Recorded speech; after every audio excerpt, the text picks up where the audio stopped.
Perbaikan dan pembangunan infrastruktur transportasi di Indonesia sedang digencarkan. Tak hanya transportasi darat dan udara saja, namun transportasi laut juga menjadi prioritas pemerintah saat ini. Jalur cepat transportasi laut atau tol laut menjadi salah satu program unggulan Presiden Joko Widodo. Selama ini pertumbuhan ekonomi hanya terpusat di Pulau Jawa, sehingga untuk mendistribusikan muatan logistik ke wilayah kawasan timur Indonesia membutuhkan biaya yang tinggi, sehingga terjadi kesenjangan harga di kedua wilayah. Oleh karenanya, untuk mendukung program laut tersebut, pemerintah membangun pelabuhan baru di beberapa wilayah Indonesia. Salah satunya di daerah Subang, Jawa Barat, yakni Pelabuhan Patimban. Pelabuhan Patimban merupakan proyek strategis nasional yang dibangun untuk mengurangi beban layanan Pelabuhan Tanjung Priuk yang dinilai sudah sangat tinggi, di mana salah satu fungsinya menjadi terminal ekspor produk otomotif yang industrinya semakin berkembang di Cikarang. Artinya nanti ada di sini memang arah ke depan ini menjadi pelabuhan khusus untuk mobil. Meskipun yang lain juga nggak ada, tapi nanti sebagian besar yang masuk ke sini adalah yang untuk ekspor mobil. Karena kita ingin jadi sebuah hub besar bagi produksi otomotif di kawasan kita, tidak ekspor-ekspor ke Australia, Thailand atau ke negara-negara ASEAN, semuanya berangkat dari Pelabuhan Patimban ini. Kira-kira.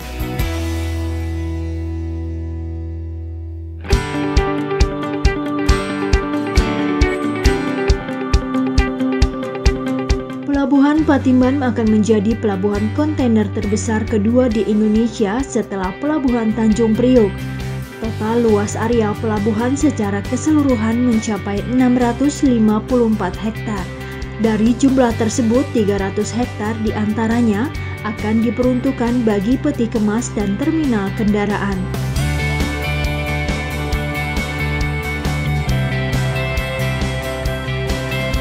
Yang 300 hektar itu untuk terminal kendaraan dan peti kemas, kemudian yang backup areanya ada 354 hektar. Dan ini kita harapkan nanti memiliki kapasitas 7,5 TEU. Memang gede sekali. Kementerian Pekerjaan Umum dan Perumahan Rakyat (PUPR) mendukung pembangunan infrastruktur Pelabuhan Internasional Patimban. Melalui Direktorat Jenderal Bina Marga membangun jalan akses yang menghubungkan Jalan Nasional Pantai Utara Jawa dengan Pelabuhan Patimban di Subang, Jawa Barat sepanjang 8 km. Pembangunan jalan akses dibagi menjadi dua bagian, yakni area luar 4 km dan area pelabuhan 4 km. Pembangunan jalan sebagian besar akan menggunakan konstruksi layang dikarenakan kondisi tanah di sekitar kawasan lunak. Konstruksi layang memberikan keuntungan bagi perlindungan areal persawahan yang berada di wilayah tersebut. Dibangun dengan menggunakan 3 metode konstruksi yang sebagian besar jalan layang, terdiri dari pile slam sepanjang 5,9 km, flyover sepanjang 1,6 km, dan flexible pavement sepanjang 0,7 km. Pembangunan jalan akses dibiayai dari dana pinjaman pemerintah Jepang senilai kurang lebih 1,1 triliun rupiah.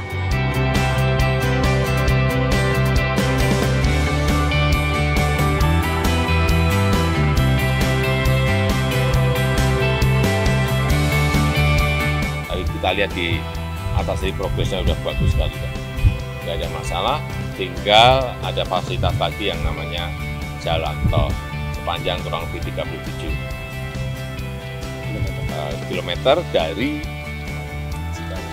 tol Cipali menuju ke sini, sehingga kecepatan itu ada, efisiensi itu ada menuju ke pelabuhan ini.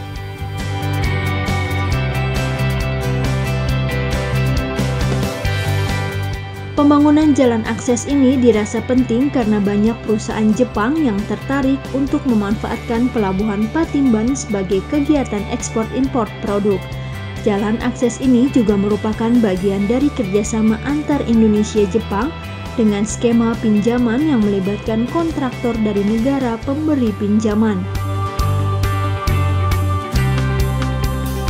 Kehadiran pelabuhan Patimban dengan dukungan jalan akses dan jalan tol akan memangkas biaya logistik industri yang banyak berlokasi di utara Jawa Barat. Hal ini diharapkan dapat meningkatkan daya saing kawasan industri di Indonesia dalam konteks regional dan internasional.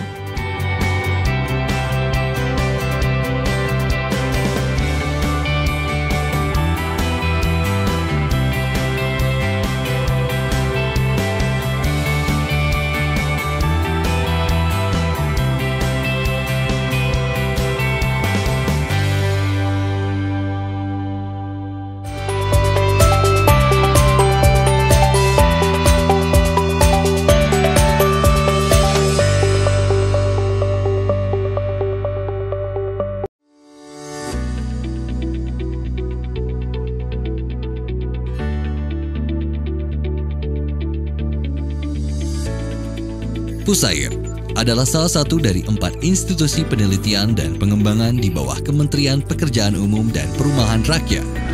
Kampus Pusat Pusair terletak di Jalan Insinyur Haji Juanda nomor 139 Bandung, Indonesia. Kampus Pusat Pusair terdiri dari 4 bangunan dengan fungsi yang berbeda. Bangunan utama berfungsi melaksanakan pengelolaan yang terbagi menjadi 4 tata bidang. Selain bangunan utama, terdapat 3 balai penunjang dengan laboratorium khusus yang terdiri dari Balai Hidrologi dan Tata Air,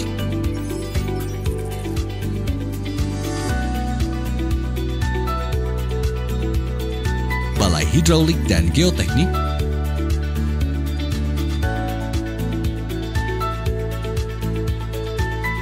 serta Balai Lingkungan Keairan.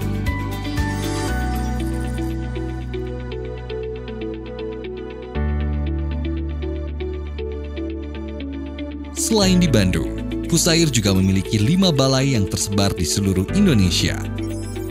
Balai Litbang Pantai yang terletak di Buleleng,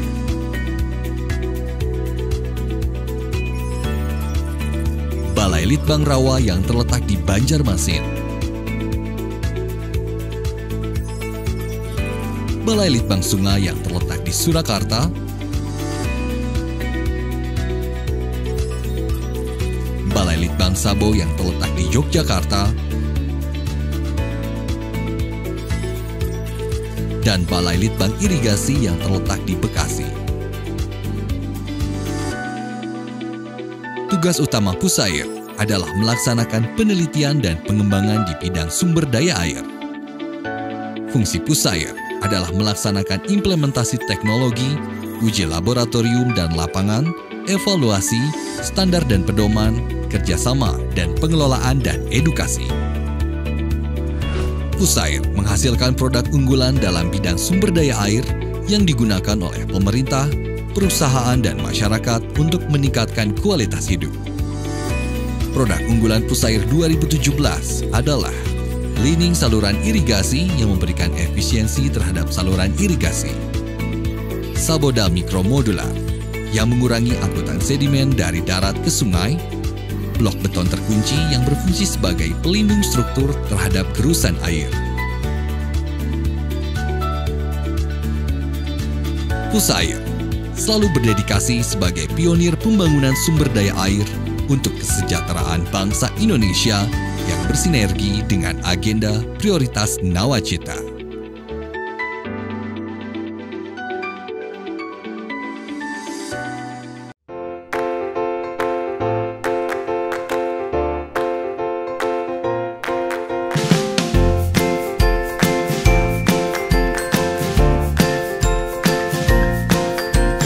Membangun infrastruktur bukan sekedar mendirikan prasasti, sekedar untuk dipandang atau dikenang.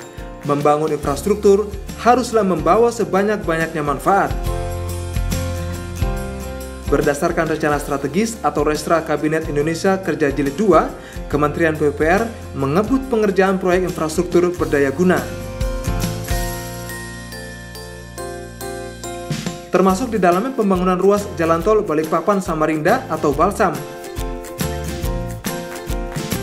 melintasi beberapa wilayah Provinsi Kalimantan Timur.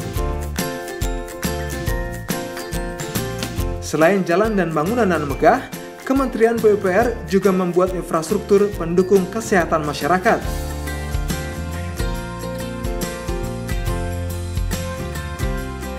Bersama Kementerian Lingkungan Hidup, ikut mengedukasi masyarakat akan pentingnya kesehatan lingkungan.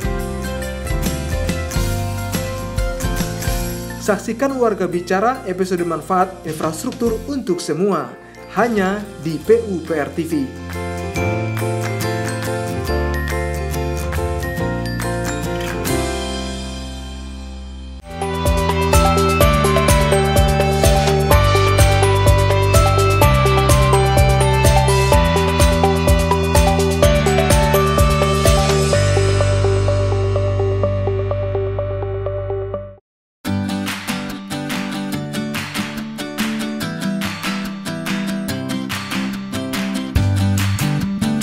Bicara soal tol laut, pasti bersinggungan pula dengan pelabuhan. Salah satu pelabuhan yang akan dibahas kali ini adalah Pelabuhan Sibolga. Sekitar tahun 1970-an, pelabuhan ini mengalami masa kejayaan. Pelabuhan Sibolga merupakan pelabuhan terbesar di pantai barat Sumatera Utara. Salah satu pusat perdagangan di mana kapal-kapal dari Eropa hilir mudik ke pelabuhan tersebut.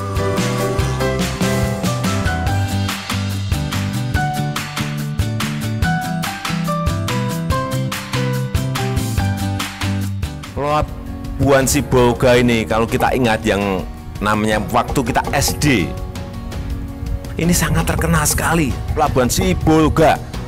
Semua anak SD saat itu tahun 70-an ngerti semuanya. Nah, inilah yang ingin kita bangkitkan. Fungsi pelabuhan untuk mobilitas barang dan jasa ini bisa berangkat lagi dari Pelabuhan Sibolga. Kini Pelabuhan Sibolga ditata kembali agar dapat membangkitkan fungsi pelabuhan. Nah, Sibolga akan kita kembangkan dalam 2 tahap. Tahap 1 ini kita bangun terminal penumpang dengan kapasitas 800 orang penumpang dengan luas kurang lebih sekitar 1.500 meter persegi. Kemudian juga kita bangun dermaga ferry, kita bangun juga dermaga multipurpose. Target utama dari pengembangan tahap 1 ini adalah untuk memacu pariwisata yang ada di sekitar Sibolga. Kemudian untuk dermaga multipurpose ini juga dalam rangka untuk meningkatkan produktivitas bongkar muat kargo khususnya peti kemas sehingga bisa menimbulkan efisiensi dalam distribusi barang di Sibolga.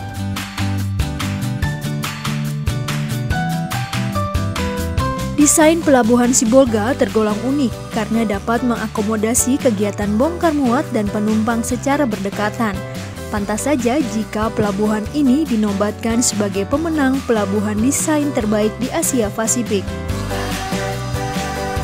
Penataan Pelabuhan Sibolga dimulai pada Agustus 2016 silam dan selesai pada akhir 2018. PT Pelabuhan Indonesia 1 melakukan pengembangan dermaga multipurpose dengan panjang keseluruhan mencapai 153 meter dan lebar 31,5 meter dengan panjang tambatan 405 meter. Luas lapangan penumpukan mencapai 6.000 meter persegi menjadikan pelabuhan tersebut dapat menampung lebih banyak peti kemas. Penataan dan pengembangan Pelabuhan Sibolga ini kita tambah fasilitasnya, bisa mengakomodir peningkatan jalur logistik barang dan jasa. Kapasitas kontainer yachtnya sekarang mencapai 20.000 TEUs per tahun, meningkat sangat drastis sekali. Ukuran kapalnya dulu hanya sampai 2.000 GT, sekarang sudah bisa sampai ke 6.000 GT. Artinya kapal besar sudah bisa bersandar di sini. Untuk menunjang kualitas dan kecepatan pelayanan bongkar muat dan kegiatan ekspor-import, Pelabuhan Sibolga dilengkapi dengan peralatan bongkar muat berupa peralatan fixed crane berkapasitas 40 ton, sehingga mampu meningkatkan produktivitas bongkar muat dari rata-rata 15 menjadi 25 box crane.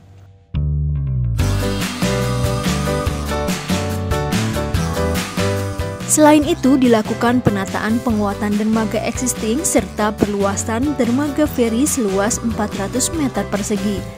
Terminal penumpang pelabuhan ini juga ditata menjadi 2 lantai dan dilengkapi dengan rooftop seluas 2.786 meter persegi.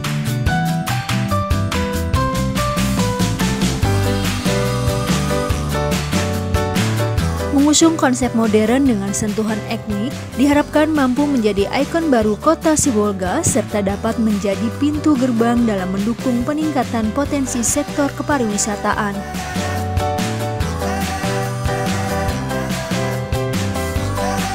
Terminal penumpang dilengkapi fasilitas berupa ruang tunggu, ruang VIP, ruang menyusui, ruang panel, ruang perkantoran untuk syah bandar, imigrasi, kesehatan, karantina, ruang loket, dan lainnya. Terminal penumpang dan dermaga pelabuhan terhubung oleh skybridge yang dibangun sepanjang 150 meter.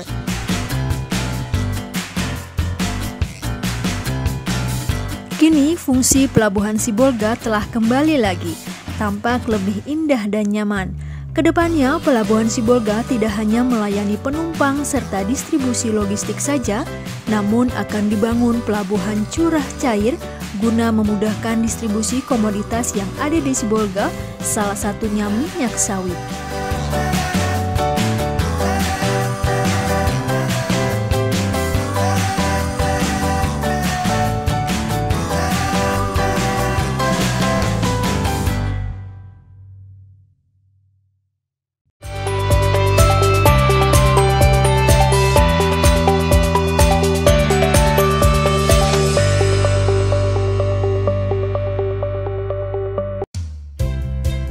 PKPT mempunyai tugas melaksanakan penelitian dan pengembangan, pengkajian kebijakan dan strategi pengembangan infrastruktur, serta penerapan teknologi hasil penelitian dan pengembangan bidang pekerjaan umum dan perumahan rakyat (PUPR). Pusat Penelitian dan Pengembangan Kebijakan dan Penerapan Teknologi dikepalai oleh Kepala Puslitbang Kebijakan dan Penerapan Teknologi, dibantu oleh Kepala Subbagian Tata Usaha, Kepala Bidang Program dan Evaluasi, Kepala Bidang Sumber Daya Kelitbangan, Kepala Bidang Kajian Kebijakan dan Kerjasama, serta Balai Litbang Penerapan Teknologi Sumber Daya Air, Balai Litbang Penerapan Teknologi Permukiman, dan Balai Litbang Penerapan Teknologi Jalan dan Jembatan. PKPT berfungsi sebagai pendukung akselerasi pembangunan infrastruktur PUPR secara komprehensif dan terintegrasi dengan sektor-sektor di lingkungan Kementerian PUPR melalui penerapan teknologi dari hasil penelitian dan pengembangan Litbang yang lebih kreatif dan inovatif. Dengan adanya PKPT, hasil Litbang menjadi lebih utuh dan terpadu, serta mengarah kepada rekomendasi kebijakan penyelenggara infrastruktur, yaitu terbukti secara ilmiah, layak dari sisi ekonomi, mampu diterima masyarakat, serta yang tak kalah penting yaitu ramah lingkungan. Untuk memudahkan penerapan teknologi serta koordinasi dengan stakeholder terkait, PKPT menyusun proses yang dimulai dari prototipe teknologi hasil Litbang oleh masing-masing Litbang terkait, yang kemudian dilakukan pengkajian dan penerapan teknologi oleh balai-balai di lingkungan PKPT, hingga tercipta kerjasama dengan aplikator yang didukung dengan perlindungan hak kekayaan intelektual dalam bentuk paten ataupun hak cipta. Proses bisnis penyusunan rekomendasi kebijakan yang dilakukan PKPT dimulai dari menjawab isu dan permasalahan yang ada. Selanjutnya dianalisis menggunakan metode penelitian yang tepat. Dan pada akhirnya menghasilkan rekomendasi kebijakan yang dibutuhkan pimpinan dalam pengambilan keputusan. Keberhasilan dari penelitian tak lepas dari sumber daya manusia yang kami miliki. PKPT didukung oleh SDM yang terdiri dari para peneliti handal, perekayasa, dan jabatan fungsional lainnya. PKPT memiliki sedikitnya 17 bidang kepakaran: arsitektur, antropologi, pengkajian dampak sosial dan evaluasi program, teknik lingkungan, perencanaan dan kebijakan sosial, ekonomi lingkungan, studi perkotaan dan regional, kebijakan publik, studi kemasyarakatan lainnya, ilmu kebijakan, sosiologi, kebijakan dan administrasi, teknologi dan manajemen lingkungan, ekonomi terapan, dan teknologi konstruksi.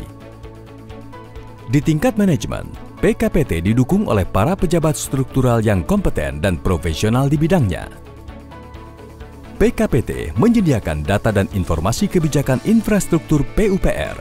PKPT telah berkarya dan menghasilkan produk hasil Litbang, yaitu kajian hasil Litbang aspek ekonomi infrastruktur, rekomendasi kebijakan mendukung infrastruktur PUPR, dukungan penerapan teknologi Litbang, penyediaan data dan informasi tentang kebijakan dan penerapan teknologi, serta layanan advis sosial ekonomi, juga beberapa rekomendasi kebijakan, seperti Peraturan Menteri dan Surat Edaran Menteri sebagai dukungan akselerasi penyelenggaraan infrastruktur pekerjaan umum dan perumahan rakyat.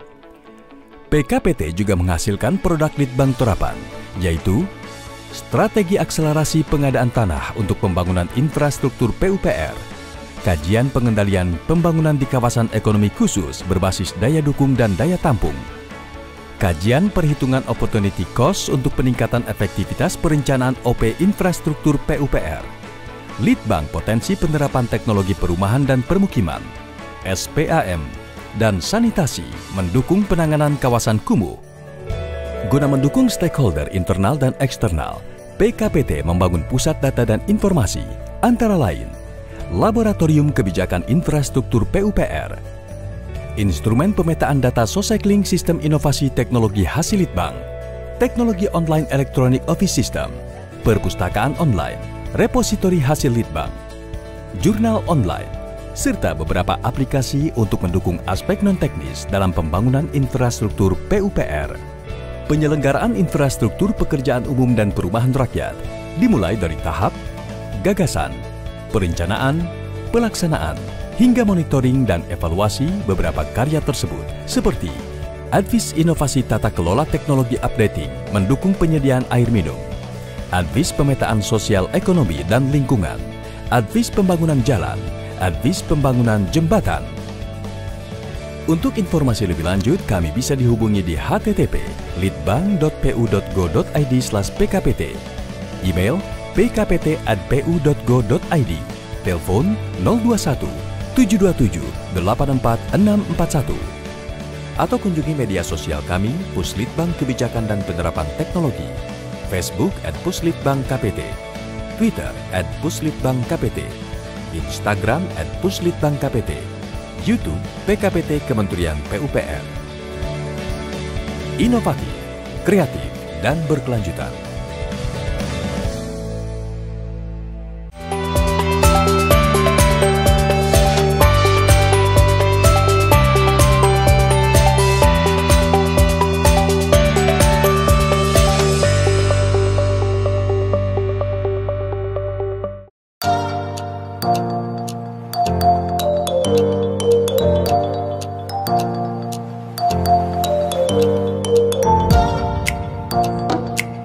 Pemerintah telah mencanangkan program Nawacita Presiden Joko Widodo, salah satunya dengan menjadikan Indonesia sebagai poros maritim dengan implementasi program tol laut. Dilatar belakangi adanya disparitas harga yang cukup tinggi antar wilayah di kepulauan Indonesia.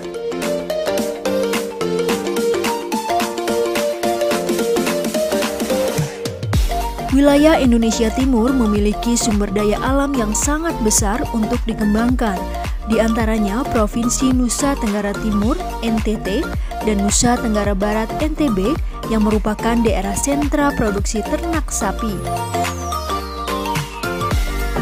Provinsi NTT selama ini menjadi penyangga kebutuhan daging sapi untuk daerah konsumen seperti Provinsi Jakarta, Jawa Barat, dan Kalimantan Timur. Sedangkan NTB berkontribusi untuk pemenuhan kebutuhan sapi kurban.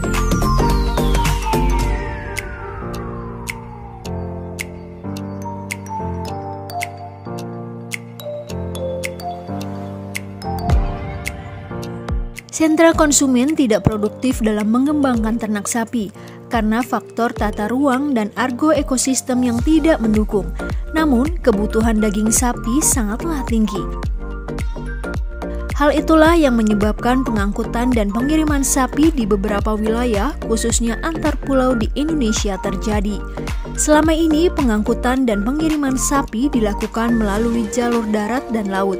Kedua jalur ini tentu memiliki perlakuan dan prosedur tersendiri yang berbeda. Baik dari sisi peralatan yang digunakan saat perjalanan, moda transportasi yang digunakan, dan beberapa aspek logistik yang dilakukan pada muatan tersebut untuk menjaga kualitas dari tempat asal sampai tujuan. Untuk memperlancar distribusi hewan ternak melalui jalur laut, pemerintah meluncurkan kapal ternak.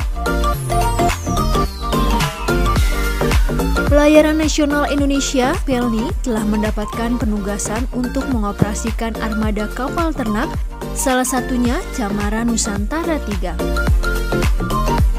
Sesuai surat keputusan trayek kapal ternak yang dikeluarkan Dirjen Perhubungan Laut Kementerian Perhubungan RI, kapal Camara Nusantara 3 memiliki rute Kupang Tanjung Priok, Cirebon. Saat kunjungan kerja di Kupang, Presiden Joko Widodo sempat menyaksikan pengangkutan sapi menuju kapal di Pelabuhan Tenau. Kapal tersebut diketahui sedang mengangkut 470 ekor sapi untuk dibawa ke Kalimantan. Kalau sapi turun saya udah nggak sekali dua kali, tapi sapi naik baru ini. Tadi alhamdulillah dari 6 kapal ternak yang berjalan, 5 itu dari NTT, 5 kapal dari NTT. Dan per tahun bisa kirim dari NTT ke Jawa, terutama ke Jakarta dan sekitarnya kurang lebih 70.000 sapi. Tapi memang itu di kuota dari Pak Gubernur. Sekian, sudah cukup, nggak boleh lebih.